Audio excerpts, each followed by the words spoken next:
উত্তপ্ত হতে শুরু করেছে, বিশেষ করে এডিসি নির্বাচনকে সামনে রেখে বিভিন্ন রাজনৈতিক দল যার যার মতো তৎপরতা শুরু করেছে। এটা তো গেলে একটা দিক। সবচেয়ে বিশেষ দিক সেটা হলো জনজাতি ভিত্তিক যে সমস্ত দল ত্রিপুরাতে রয়েছে, আইপিএফটি, আইএনপিটি থেকে শুরু করে এবং প্রদ্যুৎ কিশোরদেব বর্মনের গড়া দল আরও আছে কিছু, এরা যেটা লক্ষণীয় বিষয়, মানে ইদানিং এক মঞ্চে এরা এসে গেছে। এটা পরিকল্পনাটা প্রদ্যুৎ কিশোর বাবুরই। দাবি কি?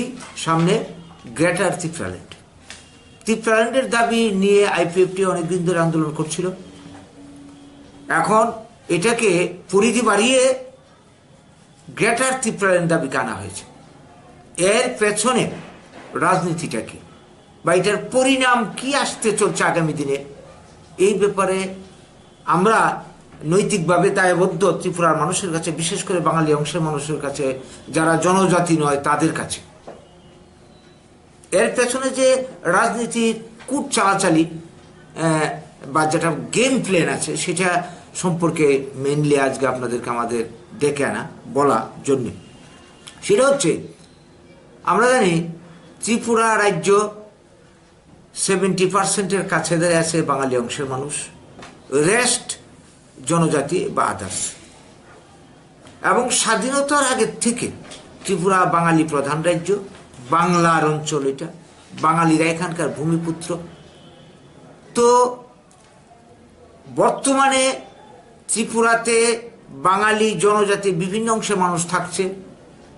বর্তমান বাস্তবতা অনুযায়ী আমরা সবাই ত্রিপুরার অধিবাসী, কিন্তু একটা চক্র সেই স্বাধীনতার সময় বা তার আগে থেকে দাবি করছে ত্রিপুরা ট্রাইবাল ল্যান্ড, বাঙালিরা রিফিউজি, বাংলাদেশি, বিদেশি ইত্যাদি।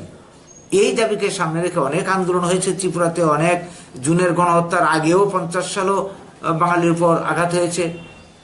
এই করতে করতে ত্রিপুরাতে এডিসি হলো, জনজাতিদের কল্যাণের কথা বলে।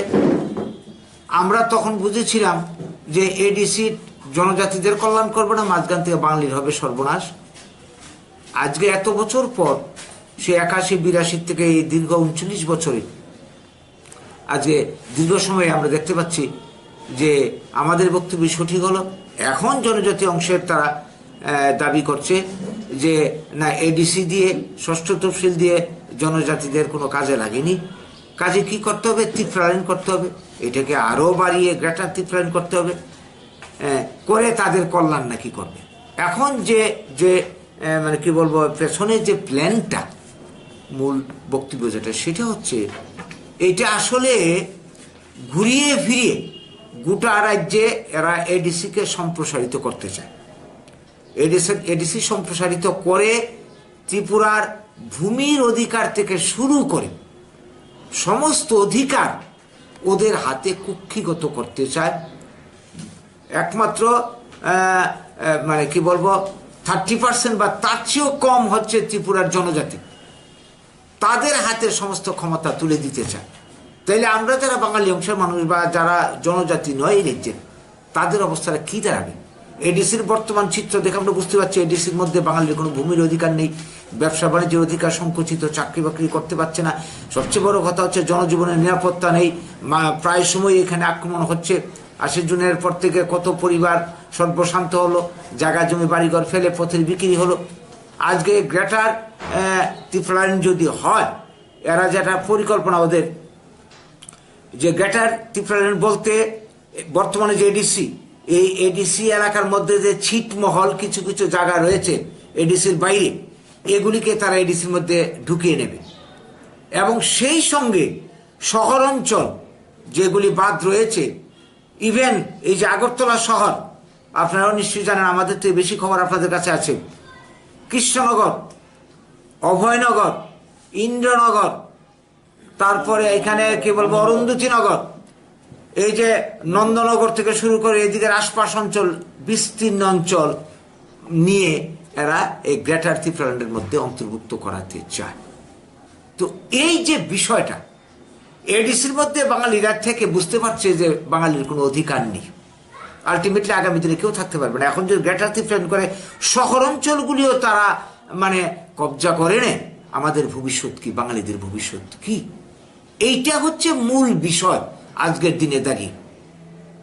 তো এক্ষেত্রে আমাদের স্পষ্ট বক্তব্য যে এডিসি করে ট্রাইবেলের কল্যাণ হয়নি, এরা এতদিন পরে বুঝতে পেরেছে। আমরা যেটা অনেক আগে বুঝতে পেরেছিলাম, এখন এরা ধোয়া তুলেছে গ্যাটার্থি প্ল্যান করে এদের কল্যাণটা কিভাবে হবে। যেখানে ত্রিপুরা ঘাটতি রাজ্য, সেইখানে এই ত্রিপুরাল্যান্ড করে এডিসি করে কোনো অর্থনৈতিক পরিকল্পনা নেওয়া সম্ভব না। সেই দিল্লির থেকে টাকা আসবে আর টাকা লুটপাট হবে। আজকে আমরা লক্ষ্য করছি এডিসির মধ্যে উন্নয়নের টাকা লুটপাট করে কংগ্রেস আমলে কংগ্রেসের নেতারা, সিপিএম আমলে সিপিএমের নেতারা, টিউজিএসের নেতারা, বর্তমানে আইপিএফটি তারা, এরাই লুটপাট করে। কিছু মানুষ নেতারা বড়লোক হয়েছে, সাধারণ গরিবরা গরিব রয়েছে। এটা তো আমরা জানতাম, আজকে এরা এটা বলছে। এইটা বলে ত্রিপুরাল্যান্ড কেন? ত্রিপুরাল্যান্ড করলে তো কোনো সমস্যার সমাধান হবে না, মাঝখান বাঙালির হবে সর্বনাশ।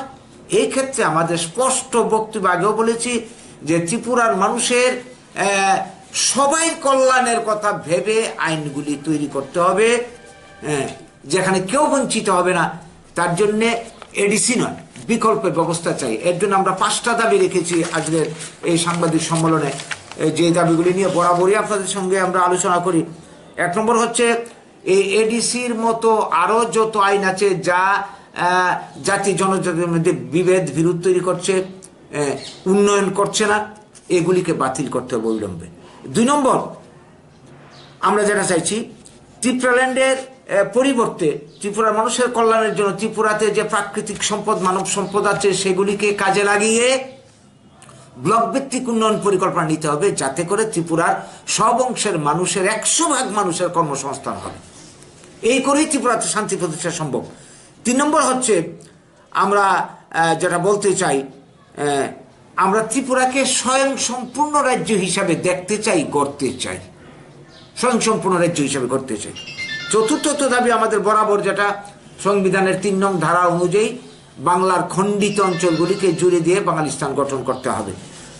লাস্ট দাবি যেটা আমরা মনে করি, আঞ্চলিক শ্রীবৃদ্ধির মাধ্যমেই বিশ্বৈকতাবাদ প্রতিষ্ঠা সম্ভব, যেটা বাঙালিস্তানের মতো আন্দোলনের মাধ্যমে সেটা হতে পারে।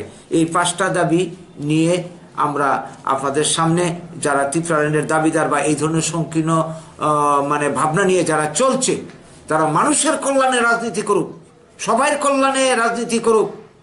এই জাতি জনজাতির মধ্যে বিরোধ লাগিয়ে মাঝখান্তি অশান্তি হবে। আমরা যারা বাঙালি অংশের মানুষ, ত্রিপুরার 3/4 মানুষ, কারোর কোথাও যাওয়ার যাওয়ার উপায় নেই। এরাও থাকবে এখানে, আমরাও থাকবো, সমান অধিকার নিয়ে থাকবো। এইভাবে আন্দোলনটা হোক। যারা ত্রিপুরার সম্পদ লুটে পুটে বাইরে নিয়ে যাচ্ছে তারা শোষক, তারা বাঙালিদের শোষণ করছে, জনজাতিদের শোষণ করছে। সবাই এদের বিরুদ্ধে লড়াইটা হওয়া উচিত। আমরা তাদেরকে আহ্বান করি, আজকে যারা এই ধরনের বিচ্ছিন্নতাবাদী আন্দোলনে যুক্ত হয়েছে তাদেরকে সহ সবাই মিলে আমরা এই শোষকদের বিরুদ্ধে আন্দোলন গড়ে তুলতে চাই। এই হচ্ছে আমাদের মুদ্রা কথা।